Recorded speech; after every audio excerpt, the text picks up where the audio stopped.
Hi, I'm Judah Rialloway, host of Imagine Community, and today we have Mathew Tharakhan with us, manager of SEPTA, and it is a joy that you're here with us today. We are going to go a little bit over your past, something what's going on in your present role, and of course your future of leadership in Philadelphia. Welcome. Thank you. It's my pleasure to talk to you. Great. So let's get started. Mathew, tell us a little bit about your background, where you grew up, where you went to school, your education. Okay. I came to this country in 1988, end of 1988, as an immigrant. Basically, my childhood I spent most of my childhood in India. And there is a place called Kerala. It is southern part of the Indian continent. I was just going to ask, North or South India? South India. South India, and the place itself is called God's Own Country because it's beautifully surrounded by waters and rivers and all those stuff. It is a beautiful place. Why did you leave? Why did I leave?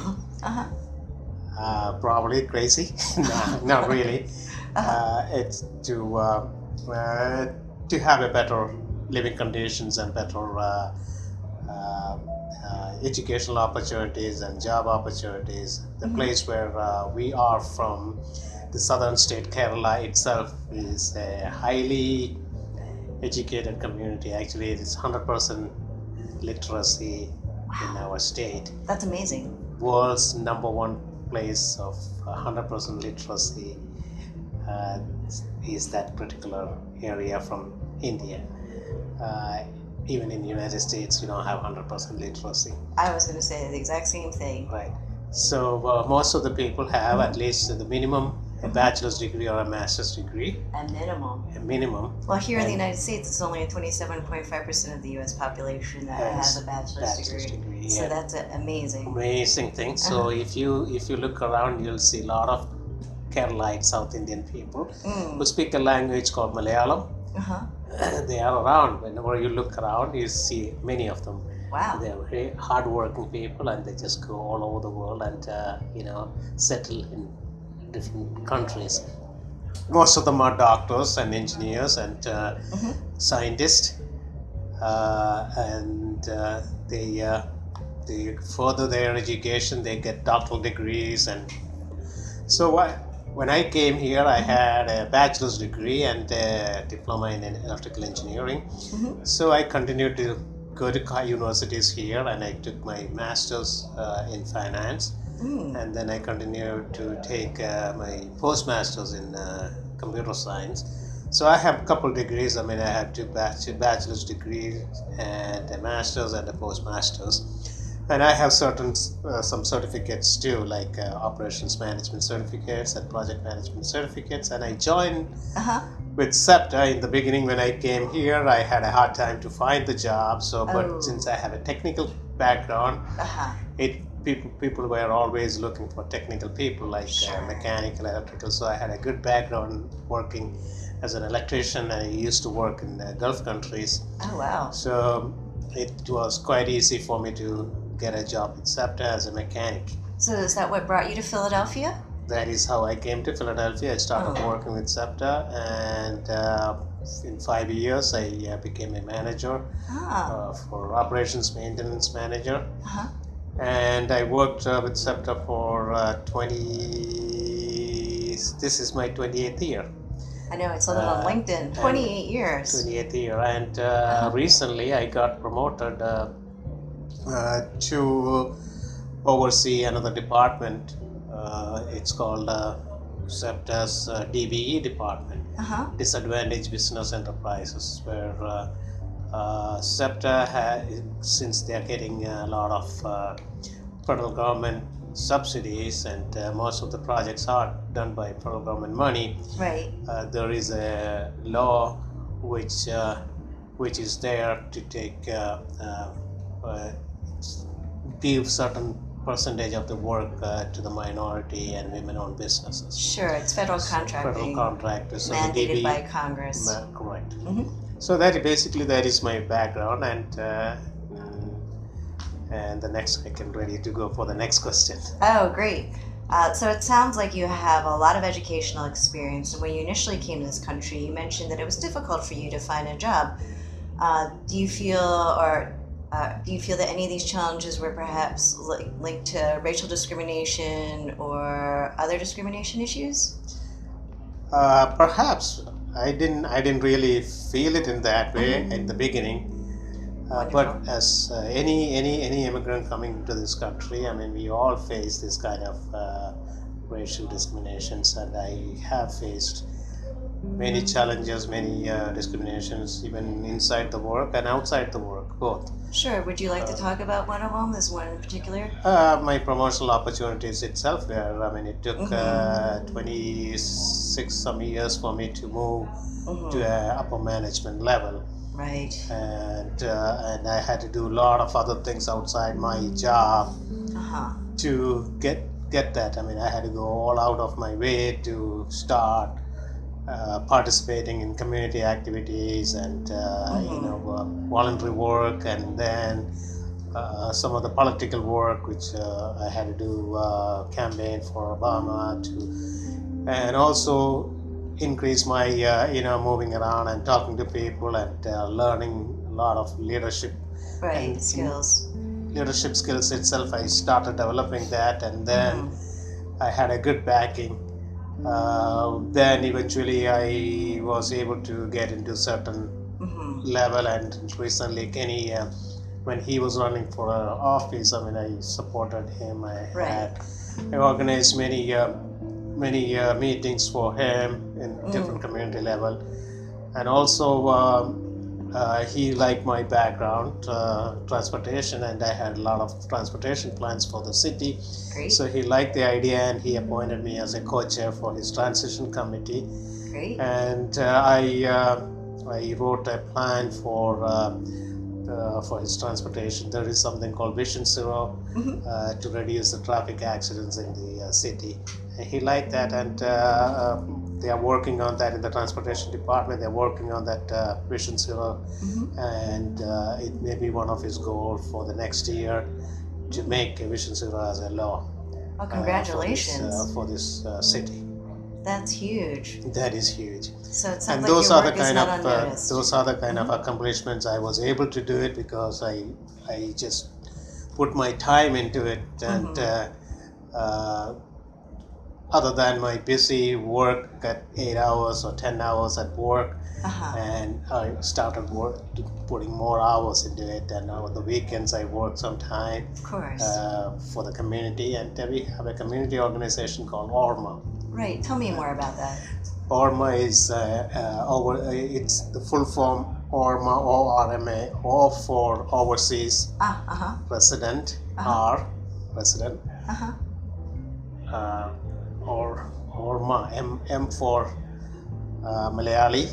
Malayali is our national origin. Right. Malayali Association.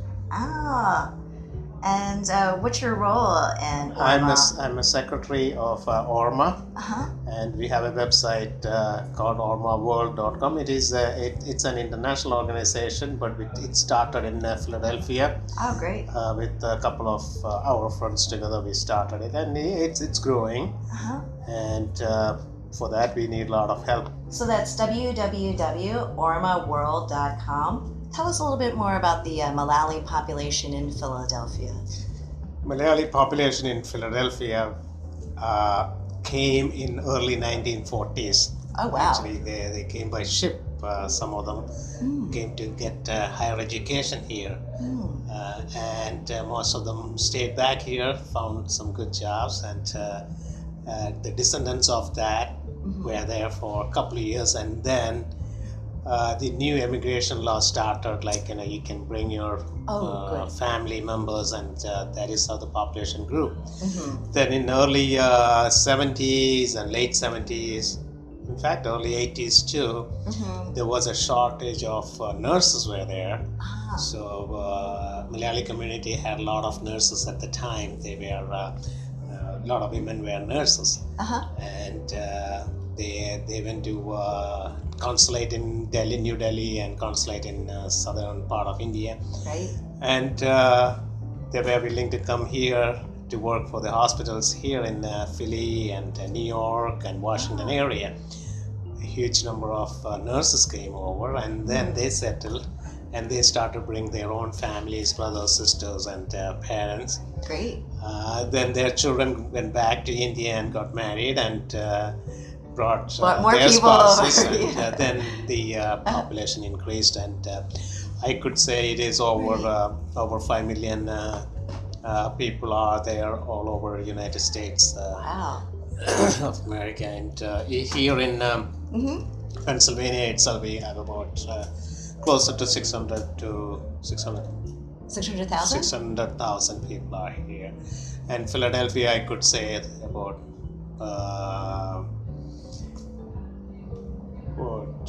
30,000 families times it's like it's closer to 100 or 200,000 people. Wow, that's amazing. And how do you say hello in Malawi? Mostly like Indian said namaste. Namaste. Namaste, the same thing. Okay, all right. That's a great story, considering the immigration laws and the changes in it. I know initially, I'm not of Chinese origin. There was in 1882 the Chinese Exclusion Act, where it was the opposite. If somebody came over to work in the United States, they could not then bring their families over until much later when immigration laws had changed, especially around the Civil Rights Acts. But So, it took a lot of years. It's not Oh, 1, yeah. 2, 3. I mean, Sure, even the brother and sister, the filing process, you know that. Oh, And, yes. it took more than 10 years and 12 years for the brothers or sisters to come in. But parents were slightly more, faster. Right. Within 2-3 years, they were able to come. Still, no, Even it's a long husband and time. wife, once you get married, if you're a green card holder, it took 2 years Right. to bring your spouses back to United States. Mm-hmm. If you're a citizen, probably like 6 months. That was the time, which is, I mean, each country will have only certain number of visas Slots where allotted, yes. correct. So there is a quota, Yes. which was, I mean, especially Asian countries were less quota than the European countries. They wanted more Right. Europeans or white to come to United States rather than Right. Asian countries. So there's even discrimination based off of the laws, Oh, yeah, immigration that laws. is, Yeah. I don't have to tell you that. I mean, each and Yeah. every immigrant had faced Yes. discrimination. Specific challenges, which is unfortunate, considering the education level in your particular area at 100% literacy rate and how many people have master's degrees. It's a shame that more people couldn't come over just based off their own qualifications and not off the color of their own skin. Tell us more about what you're doing now at ormaworld.com. I'm a secretary for Orma World, and we started in Philadelphia, as I said earlier, Right? and we have branches all over United States, Amazing. chapters in fact, Right. and also we have chapters in Dubai, Abu Dhabi, and Saudi. We have chapters. Some of the European countries we have chapters. It's a small group of people, but it is not a big chapters or big organization. Right.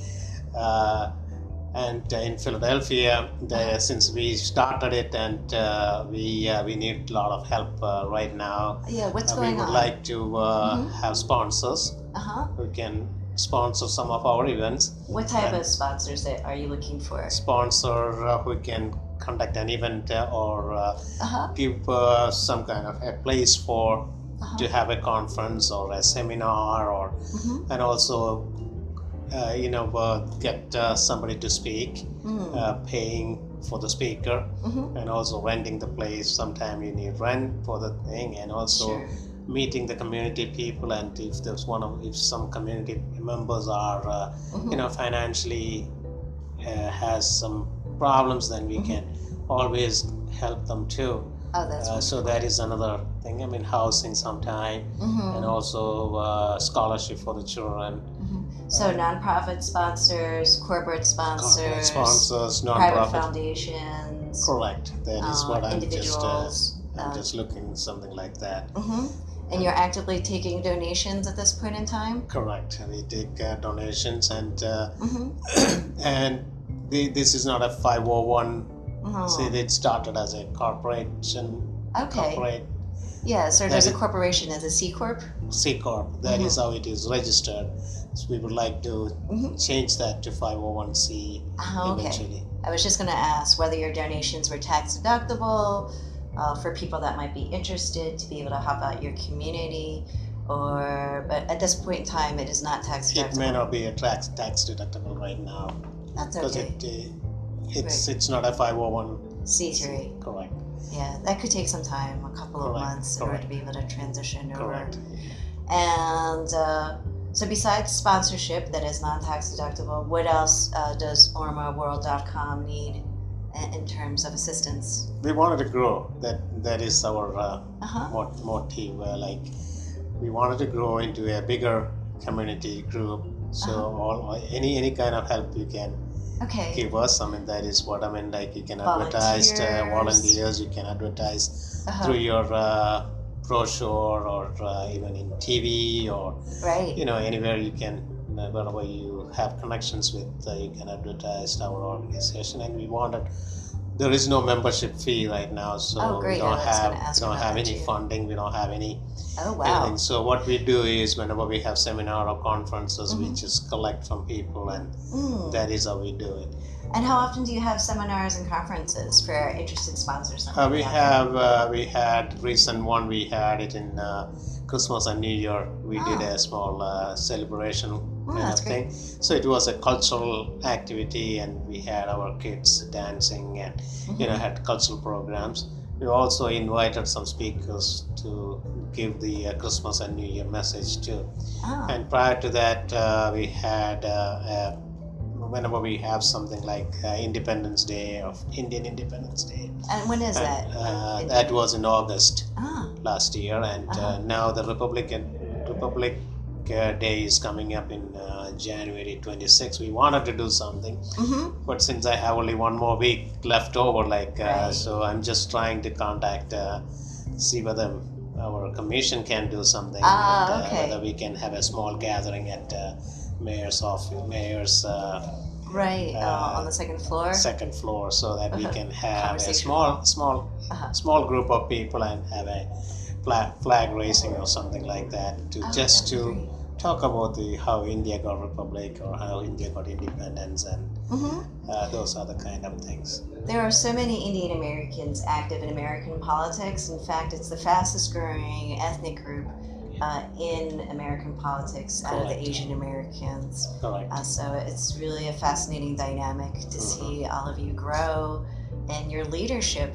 And for the last question, I asked you to bring a business card. What is your future of change, or just your future vision in Philadelphia? And then when you're done with that, if you could just blow that wish in, and I'm going to ask you to drop it in here. Sure. The future of Philadelphia, I would like to see an immigrant friendly community, and also like what we have right now. It's a sanctuary city. Fourth Amendment for City. I was on the ground in that campaign. So I hope that will continue. Great. And also I want to see more people get promoted in their jobs and move up and have a better living conditions than what they have. I mean, there are a lot of immigrants come into certain jobs and they stay in the same job. Right. They cannot just there's nobody is there to lift them up. Sure, they don't have advocates in the system to be able to lift them Correct. into higher promotions. So then we can show future generations what it means to be a leader. For the future generation, I mean, you have to go out and you have to network and talk to people and communicate to each other, and you just keep on tapping, keep on knocking. I had to take 32 interviews to get my job.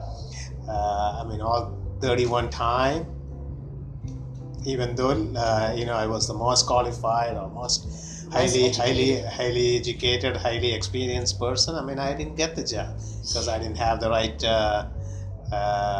right skin color. Sometime I didn't have right connections and my accent. Sometime challenging times. So why don't you blow that wish into your card, and then we're going to place it in here. All right. Wow. Thank you, Matthew, nice so of much meeting you. for Take participating and for being a part of our show, Imagine Community. And of course, please let us know if you have any questions about what we can help you with and your organization. And we really appreciate your time here today. All I'm asking is to advertise through some of your Yes. and also try to find a sponsor or sponsor. We have thousands of people on our mailing list, tens of thousands of people on our mailing list, as well as we have different social media channels, and of course our YouTube as well. So we'll be helping to put your message out there in the world. Okay. And who knows about your vision of change? Keep our fingers crossed. Thank you so much. All right. Okay, take care. All right. Have a great day. You too.